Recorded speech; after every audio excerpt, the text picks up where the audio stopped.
Polar, nesta nossa conversa de hoje, vamos explorar juntos alguns trechos de uma obra, olha, marcante da literatura espírita brasileira, Entre a Terra e o Céu. Isso mesmo. É o 7º livro daquela coleção conhecida A Vida no Mundo Espiritual, né? Psicografado pelo Chico Xavier, ditado pelo espírito André Luiz. Exato. E temos em mãos alguns excertos que dão uma ideia geral da estrutura do livro. Começa com a introdução do Emmanuel, passa por vários capítulos e nos apresenta uma trama bem envolvente, né? Com personagens vivendo aqui na Terra e outros já no plano espiritual. Uma interação constante. Uma dinâmica bem interessante de acompanhar. O nosso objetivo aqui, então, é tentar extrair as ideias centrais, os ensinamentos que esses fragmentos trazem. Vamos falar sobre prece, obsessão... Reencarnação, causa e efeito. Isso. E essa interação toda entre encarnados e desencarnados, sempre olhando pelo que a obra descreve, claro. Sim, com base no texto. E olha que interessante, a introdução do Emmanuel já nos prepara, né? Diz que não vamos encontrar heróis perfeitos ou vilões completos. Não, são almas comuns, como a gente mesmo, né? Lidando com amor, ódio, buscando evoluir. Acho isso muito pé no chão, muito real. Com certeza. Bom, logo no começo, a narrativa nos leva para um lugar chamado Templo do Socorro. E a discussão é sobre a prece. A ideia ali é que todo desejo, toda a intenção que a gente tem é uma força. É uma ação que vai gerar uma reação correspondente, sabe? Entendi. E as preces não são todas iguais, né? Variam muito. Exato. E aí surge um conceito bem curioso, o da oração refratada. Oração refratada? Como assim? No caso que o livro mostra, a jovem Evelina ora pela mãe desencarnada, a Odila. Só que a Odila, espiritualmente falando, não está em condições de receber essa prece. Mas interessante, segundo a narrativa, é que a energia dessa prece não some e não se perde. Ela é como que desviada, sabe? Redirecionada para buscar ajuda em esferas mais altas. Ah, que interessante. Isso já mostra uma conexão, né? Mesmo quando a pessoa não pode receber diretamente. Exatamente, uma interconexão constante que a obra coloca entre os mundos. E essa prece da Evelina é o que abre a porta para o drama central, né? Sim, ela está pedindo ajuda porque o lar dela é muito conturbado. O pai, Amaro, doente. E a madrasta, Zumira, sofrendo uma perseguição espiritual da Odila, a mãe desencarnada. É o que o livro chama de obstinada perseguição, motivada por ciúme e egoísmo da Odila. Então a prece da filha aciona um mecanismo de socorro espiritual para essa situação toda. Fascinante. Muito. E daí a gente entra de cabeça no tema da obsessão. Vemos a Odila, essa mãe que já partiu, ligada de um jeito muito intenso, quase, sei lá, magnético, a Zulmira, a madrasta. E com uma acusação pesadíssima, né? Culpando a Zulmira pela morte do filho pequeno que teve com o Amaro, o menino Júlio. Nossa, e como lidar com isso? O livro explica? Explica, e é um ponto crucial. A narrativa diz que não adianta tentar separar as duas à força. Ah, não. Não. O instrutor espiritual que aparece, o Clarencio, ele explica que isso poderia causar danos físicos sérios na Zulmira, paralisia até a morte. Meu Deus, por quê? Por causa dessa conexão mental vibratória muito profunda que se estabeleceu entre elas. A solução ali não é a simples bronca no espírito obsessor, sabe? Não é só doutrinar. E qual é a solução, então? É preciso ir mais fundo. Modificar a vontade da Odila, os sentimentos dela, os interesses. E para isso, segundo o Clarencio, precisa de alguém com muito amor e entendimento. Aí entra a irmã Clara. Entendi. É um trabalho de transformação interior do obsessor, não só de afastamento. Exatamente. E tem outro lado importante. A própria Zulmira. Ah, sim. Como ela entra nisso? O livro mostra que a Zulmira, no passado, nutriu pensamentos muito ruins em relação ao enteado, o Júlio. Chegou a desejar que ele sumisse. Pesado. Muito. E ele acabou morrendo afogado. O livro até diz que essa morte estava ligada a provas que aquele espírito precisava passar por ter sido suicida em outra vida. Nossa, quanta coisa interligada. Pois é, mas o sentimento de culpa da Zulmira, mesmo que ela não tenha causado a morte física diretamente, esse sentimento a deixou vulnerável. Baixou a vibração dela, como se diz. Exato. Baixou o padrão vibratório e aí abriu a sintonia com o ódio, com a mágoa da Odila. É a lei de causa e efeito ali, né? Nossos pensamentos criam nossa realidade energética. Fica claro, então, que, segundo a obra, Azumira não é culpada pela morte física perante a lei divina, mas é responsável pelas ideias, pelos desejos que alimentou. Perfeito. Ela criou o campo mental propício para a perturbação. A obra deixa implícito que o mal que a gente pensa ou deseja, antes de atingir o outro, atinge a nós mesmos, nos fragiliza. E a história nos leva para outros cenários também, né? Fora da casa. Sim, para o mundo espiritual mais próximo da Terra. Mostra a praia onde o Júlio morreu, por exemplo, com outros espíritos por ali. E até tratamentos espirituais, como o caso da mulher com câncer que é mencionado. O André Luiz comenta que doenças longas podem ser uma preparação para a morte, para a grande libertação. E nesse contexto surge o Lar da Bênção. Lar da Bênção. O que seria? Uma colônia espiritual, descrita no capítulo 9, voltada para acolher e educar crianças desencarnadas e também para preparar espíritos para serem mães. E o Júlio está lá? Está lá. Mas mesmo nesse lugar de amparo, ele ainda carrega as marcas do passado, sabe? A mente dele é descrita como desorganizada e ele tem uma lesão na garganta, na fenda glótica, mas no corpo espiritual dele, no perispírito. Ah, o perispírito. O livro explica isso melhor, né? No capítulo 20, se não me engano. Isso, dedica um capítulo a ele. Basicamente, a obra o descreve como um corpo de matéria mais sutil, que a gente não vê normalmente. Ele liga o espírito imortal ao corpo físico. E é regido por centros de força, tipo chakras. Exato, como o coronário, o laríngeo na garganta, etc. Funciona como um campo eletromagnético que reflete o que a gente pensa e sente. É moldado pela mente. Então a condição mental afeta esses centros. Diretamente segundo a obra. No caso do Júlio, o suicídio por corrosivo na vida anterior teria deixado essa lesão no centro laríngeo do perispírito dele. Uma marca espiritual, então. Uma marca que causa dor e vulnerabilidade mesmo depois da morte do corpo físico. A ação ficou gravada ali naquela estrutura mais sutil. E essa lesão espiritual, ela tem consequências para a próxima vida? A narrativa sugere que sim. Que essa marca no perispírito se refletiria numa dificuldade no corpo físico da próxima encarnação. O Júlio renasceria com o órgão vocal frágil. Entendi. Seria uma forma de aprendizado, uma consequência direta do ato, para ele valorizar o corpo que desprezou. Exatamente essa a ideia.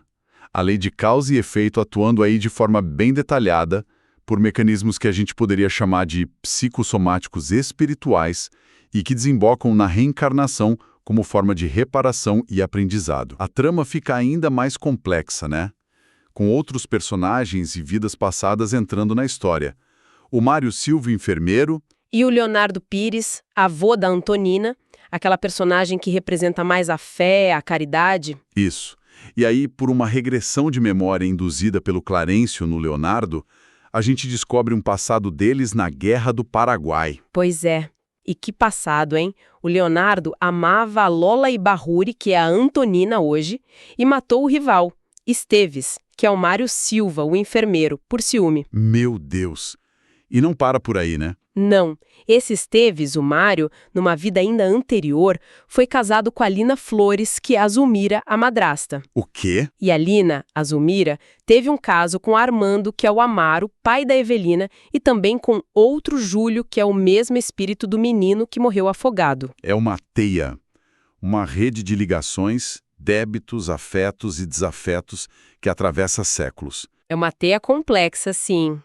E o livro usa isso para ilustrar um ponto central, como as ações do passado, traições, crimes, ódios, geram consequências, geram débitos que precisam ser reajustados em outras vidas. E muitas vezes juntando as mesmas pessoas de novo, né? Em outras famílias, outras situações. Exatamente. Para dar a chance da reconciliação, do aprendizado mútuo, a reencarnação é apresentada como o palco principal para esse reajuste. E a falta de memória do passado. O livro diz que é uma bênção. Uma bênção transitória, é como a obra descreve. Seria um mecanismo para permitir que antigos inimigos convivam de novo, às vezes como pais e filhos, irmãos, sem o peso consciente daquela raiva antiga. Facilita o perdão, a regeneração. Entendi. É a lei de causa e efeito buscando sempre a evolução, mesmo que por caminhos difíceis. Essa é a ideia central que perpassa tudo. E diante dessa complexidade toda, como é que o auxílio espiritual acontece na prática, ali na história? Há de várias formas. O Clarencio, por exemplo, usa recursos mais, digamos, técnicos, como passes magnéticos, indução de memória, para ajudar a entender as causas dos problemas. Certo. Já a irmã Clara, ela atua mais pela força do sentimento puro, da palavra amorosa, da prece. A oração dela é descrita de um jeito lindo, como luz, cores, harmonia. E é essa abordagem que consegue alcançar a Odila, a mãe obsidiada. É o que a narrativa mostra. A transformação da Odila é um momento chave. Ela é tocada pela ternura da Clara, começa a entender não só a própria dor, mas a dor dos outros também, da Zumira. E aí ela consegue renunciar ao ciúme, à vingança, se dispõe a ajudar quem ela perseguia. Essa mudança interna, essa elevação, é que permite que ela reencontre o filho Júlio no plano espiritual. O padrão vibratório dela muda. Que bonito isso. A transformação interior abrindo portas. Exatamente. E o amparo também aparece em crises individuais, né? Como no caso do Mário Silva. Sim, o enfermeiro. Ele fica muito mal depois da segunda morte do Júlio, né? Porque o menino reencarna como o filho da Zumira e morre de novo. Isso. Ele se sente culpado porque desejou mal à criança, fica desesperado. E aí recebe um auxílio espiritual descrito como vindo de freiras católicas desencarnadas. Interessante essa colaboração entre diferentes visões religiosas no plano espiritual, como a obra coloca. Sim. E depois, a conversa com a Antonina é fundamental para ele. As palavras dela sobre perdão, sobre o evangelho, o ajudam a encontrar um novo rumo. E então a gente chega no processo de reencarnação do Júlio de novo, que o livro detalha bastante. A Odila, agora transformada, participa, busca ajuda para o filho. Correto. A obra explica que, embora a reencarnação possa ser meio automática para espíritos menos conscientes, para quem já tem alguma evolução, é possível planejar, ajustar as condições. A sintonia, a simpatia entre o espírito e os futuros pais contam muito. E como é o momento da ligação do espírito com o futuro corpo? O livro descreve isso? Descreve de forma bem detalhada. Fala que o perispírito do Júlio passa por uma redução de tamanho e se liga magneticamente ao centro genésico da futura mãe, da Zumira. Uma ligação energética, então. Isso. E a partir daí, a mente do Júlio comandaria a atração e organização dos elementos materiais da mãe para formar o novo corpo. É como se ele começasse a moldar o próprio instrumento físico numa fusão temporária com o campo vital da mãe. Uau! Isso implica uma conexão muito, muito profunda entre mãe e filho na gestação. Profundíssima. A gravidez é vista como um período de intensa ligação psíquica. A mãe influencia o filho e o filho também influencia a mãe com seu estado espiritual. Como no exemplo da amidalite da Zumira. Exatamente, que seria um reflexo daquela lesão antiga no perispírito do Júlio na garganta. A maternidade ali é retratada como um sagrado serviço espiritual, uma oportunidade imensa de crescimento para os dois. E o desfecho dessa trama toda? Como esses dramas se resolvem? O perdão parece ser a chave, né? Sem dúvida alguma, o poder transformador do perdão, da boa vontade, é o que resolve os conflitos. O Mário Silva, por exemplo, que lutava contra o ódio pelo Amário, pela Zumira. Ele é inspirado pela Antonina, né? Pelas palavras dela sobre reconciliação, sobre o evangelho. Isso. Mas o ponto de virada mesmo para ele é quando ele doa sangue para salvar a vida da Zumira. Ah, é verdade. Um ato concreto. Um ato concreto de doação, de colocar a necessidade dela acima do ressentimento dele. Aquilo funciona como uma libertação para ele, sabe? Ele se livra da mágoa que o prendia. E essa reconciliação interna abre caminho para ele e para Antônio ficarem juntos. Exato. E a narrativa ainda sugere que essa união faz parte de um plano maior.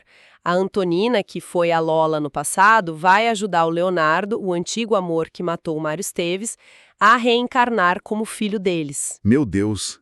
Então antigos inimigos se tornando filho e pais. Sim, para transformar o ódio antigo em amor, em cuidado. O amor e o serviço ao próximo são mostrados ali como as ferramentas para quebrar esses ciclos de sofrimento e para evoluir. A vida como uma escola contínua, né? Que jornada intensa realmente esses trechos de Entre a Terra e o Céu nos oferecem. Fica muito claro como a obra descreve esse entrelaçamento constante entre a vida aqui e a vida no plano espiritual. Vimos a prece como essa ponte, essa força, a obsessão como resultado de desequilíbrios, de ligações mentais profundas. Sim, e a reencarnação começa a oportunidade incrível de aprendizado, de resgate, tudo dentro da lei de causa e efeito, como o André Luiz apresenta. A narrativa reforça muito a importância do que a gente pensa, sente, da nossa intenção, né? O tempo todo. Segundo a obra, isso molda não só o nosso destino, mas o nosso próprio corpo espiritual, o perispírito, deixando marcas, criando potenciais. E o papel do perdão, da renúncia ao egoísmo, do serviço. Fundamentais. São os caminhos para se libertar desses ciclos de dor e para avançar espiritualmente. E sempre, como a obra descreve, com o amparo, com a ajuda dos benfeitores espirituais. Fica evidente que essa nossa conversa aqui foi só uma pequena amostra, né? Sim. Da riqueza de detalhes, de reflexões que o livro completo tem. Com certeza. Para quem se interessou por essas ideias, por essa visão da interconexão das vidas, da justiça divina através da reencarnação, da transformação interior, a leitura integral de Entre a Terra e o Céu vai trazer uma compreensão muito mais ampla, muito mais profunda dessa perspectiva espírita específica. Sem dúvida. É uma leitura fundamental para quem quer aprofundar nesses temas. E fica talvez uma reflexão final para a gente, né? Baseado no que a gente conversou aqui. Como que essa ideia de que estamos todos ligados, de que trazemos experiências passadas, claro, como a obra descreve, poderia mudar nosso olhar para os nossos relacionamentos, para os desafios que a gente enfrenta no dia a dia? E é uma boa pergunta. Ver os conflitos e as afinidades talvez com outros olhos, né? Exato. Talvez com mais compaixão, mais paciência. Enfim, fica aí algo para a gente pensar a respeito.